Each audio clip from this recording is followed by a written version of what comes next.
Hello, Sacral Beauties. Welcome to the She Sacral podcast. If you're new, I'm your host, Lindsay Christian, and I help women recover from chronic burnout.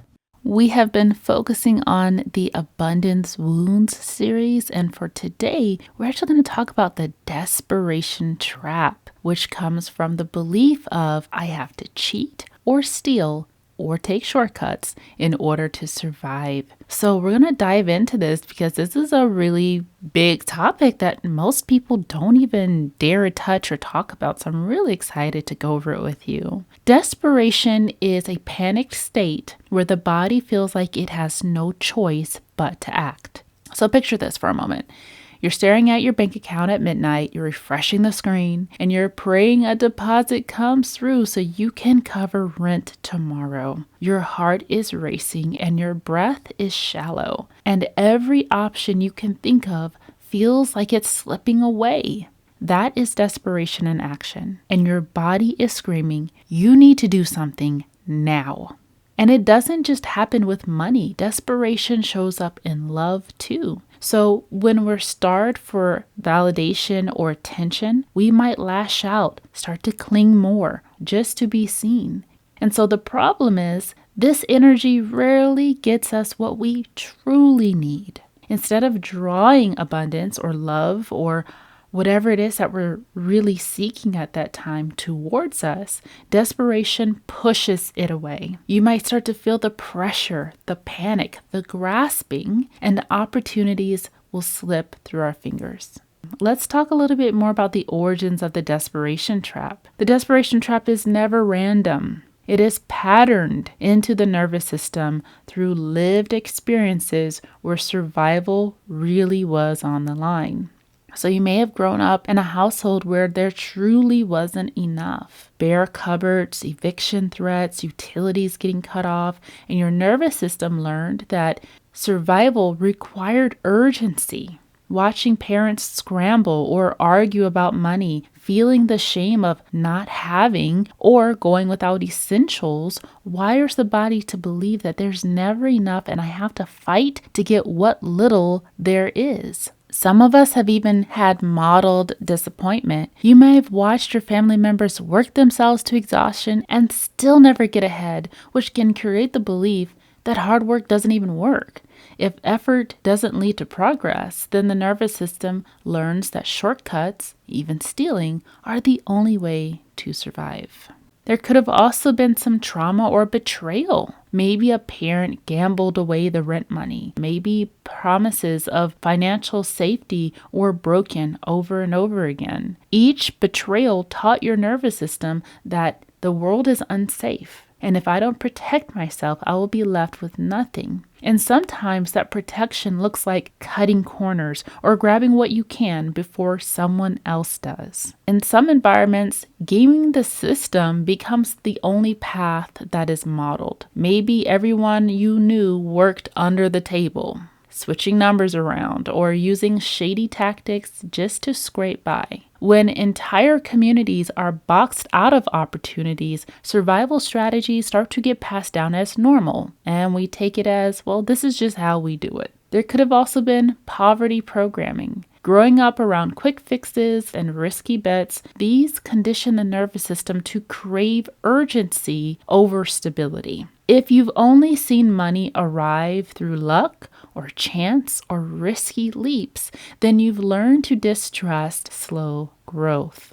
And last is going to be inherited fear. Even if you didn't directly experience scarcity in your life, you may carry the imprints or experiences from your parents or grandparents or caregivers who did. Stories of poverty, famine, war, or migration creates a generational belief that whispers, grab what you can because safety never lasts. And so the belief starts to become, if I don't grab it now, by any means, I won't survive. This is why desperation feels so overwhelming. It's not just a thought in your head. It's an entire body memory saying, act now or lose everything. The desperation trap shows up as the cycle of urgency-driven choices that feel life-saving in the moment, but hollow out stability over time. You may be drawn to the get-rich-quick schemes, high-risk investments, gambling, or sometimes even theft. The urgency feels like clarity, but it's really a feeling of panic that is dressed as strategy. The next pattern is cutting corners. Maybe you bend the rules, or you switch the numbers around, or you lie on applications just to survive. At the time, it doesn't really feel like dishonesty, but the nervous system can get wired in shame and mistrust, which only deepens instability. So each shortcut gives temporary relief. Bills are covered, food's on the table, and a little space to breathe. But the long-term cost is collapse. You run into deeper debt. You burn bridges, legal trouble, or even losing trust in yourself or others. Another pattern is the chronic state of mistrust. When desperation is operating in your nervous system, you're assuming that others are out to take from you, because that's how survival was modeled. This creates being hyper-aware in relationships and business, making true partnerships or steady growth nearly impossible. And then the last pattern is going to be energetic desperation. As a reminder, it's not just money. The same energy shows up in your relationships. Maybe you over-pursue attention, or you push too hard to be seen, or you try harder or create bigger situations just to get a response. And that grasping energy shows a red flag of urgency. And it oftentimes will repel the very thing you want, which is more love, more support, or more opportunities. So this loop starts to become scarcity panic, desperate shortcut, get a little relief, collapse, and then deeper scarcity. And every time this repeats itself, the nervous system gathers evidence that desperation is the only way to survive, even if it burns you out and keeps abundance out of reach. Now let's talk a little bit more about how desperation plays a role in our nervous system. Fight or flight gets activated. You feel restless, unable to sit still, scanning for the next opportunity or escape route. The system says, do something now or else. The next way this shows up is that long-term planning actually gets shut down. When you're in survival mode, your prefrontal cortex, which is the part of the brain that's responsible for patience, strategy, and big picture thinking, goes offline. So you cannot plan for savings, build systems, or think sustainability. Urgency is overriding everything. You can also become addicted to instability. The nervous system becomes hooked on the highs of desperation, the rush of chasing fast money, or closing a risky deal, or surviving a close call gives a temporary sense of power. But the crash starts to follow: debt, regret, or collapse. This leaves you even lower than when you started. And because the body is now wired in this cycle, it unconsciously seeks the next rush. So if you're ready to start rewiring your nervous system for stability, I've created a free 7-day abundance reset guide that you can download in the link below. And the next way this affects your nervous system is that in this state, ease and stillness feels unsafe. Resting or slowing down can trigger the feelings of panic. If I'm not chasing, then I will lose everything. So even when opportunities for stability appear, the body will sabotage them because they don't match the familiar rhythm of stress. So this is why that desperation trap is so hard to escape, because the nervous system confuses urgency with safety and stability with danger. This painful trap of desperation is that it delivers that feeling of just enough relief to feel necessary, but at a cost that will strip away the stability that you're actually craving. You may start to lose trust in yourself or from others. You can damage your reputation or burn through your resources faster than you can replace them. What felt like freedom starts to become another layer of instability.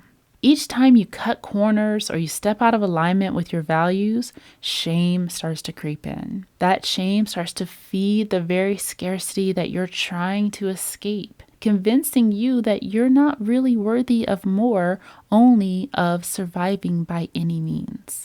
And eventually, that shortcut will collapse. The scheme will fail, or the debt will pile up, or the relationships will break down. And instead of feeling stable and secure, you're back in deeper scarcity than you started. And so this becomes a self-fulfilling prophecy. Every time things fall apart, this reinforces the belief, see, I was right. I can't survive unless I cheat. So the nervous system will double down, convinced that the only way forward is through another shortcut. So the prophecy repeats itself. And so desperation keeps you locked in this cycle where abundance will slip through your fingers because your body can't hold it long enough to grow it. So I want to make just one more point here, especially for those that have been trying to manifest their way to abundance. And I know a lot of times we hear, oh, you just need to get in alignment with the thing that you want to manifest. And that can be really hard and abstract to try to process. So here's the truth that a lot of people are not going to tell you. When the body is in a state of safety and relaxation, it is naturally open to receiving. And in that state, openness is where opportunities, love, and abundance can actually start to flow in. Abundance can arrive and stay because there is space for it to come in. When we're in a state of desperation, this pulls the body back into feelings of tension, fear, and being in survival mode. This survival coding will tell your body that we don't have room for openness or receiving, even though you want to receive. That's the thing that you want, but the body is saying that it's not open for receiving, and there's only room for fighting. Instead of attracting more abundance, desperation will then block it. So if you are looking for ways to jumpstart and rewire your pleasure system, recover from burnout, recover from the state of survival, then you can join the community and also enjoy 30 days of beautiful pleasure rituals that are designed specifically for women to recover from burnout. So wow, we covered a lot today, and before I let you go, I want to invite you to ask yourself this particular question if this has been resonating with you. Where do you find yourself chasing quick fixes instead of building stability? All right, so just as a reminder, true wealth does not come from shortcuts.